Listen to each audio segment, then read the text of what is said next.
Mababa ba ang sinag ng iyong ilaw? Hindi makailaw sa malayo. Fix kasi ang ilaw at hindi na-adjust ang LED ng Yadea Epoch. Kaya ituturo ko sa inyo kung paano ang gagawin para matingala o mapayuko ang sinag ng ilaw ng ganitong uring e-bike. Unang-una sa lahat, tatanggalin natin ang cover ng kanyang mga tornilyo para sa kanyang headlight. Babaklasin lang ang gamit ay matulis na bagay at ganun lang kasimple. Matatanggal na ito kaagad. At pag nabaklas mo na ang mga cover at tornilyo, pwede na natin baklasin ang fairings niya sa harap. At heto, nabaklas na natin ang fairings. Sinikwat natin to gamit ang screwdriver para safe mabaklas ang bawat nakakapit na fairings sa magkabilaan. At pagkatapos, i-disconnect na ang kanyang mga connectors, headlight, clearance light, pati signal light. Heto, nabaklas na natin ang kanyang buong headlight. At kung mapapansin ninyo, hindi talaga ito na-adjust. Fix na fix ito.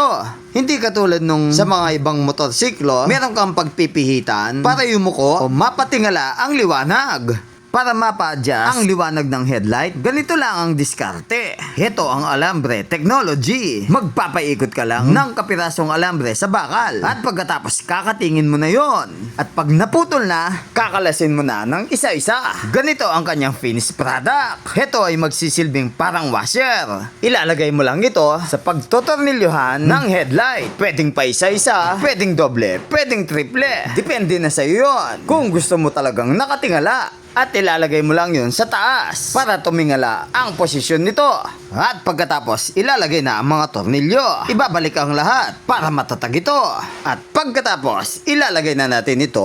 Iko-connect ang mga connector sa ating e-bike. At heto na ang finished product. Mas tumingala na ng bahagya ang sinag ng liwanag ng ating e-bike. At kung gusto mong mas matingala, abay gawin mong 2 o 3 ang ating alambre technology homemade washer. O, sana may natutunan kayo. Ito po ang inyong lingkod, Joel Mascareñas. Bye-bye!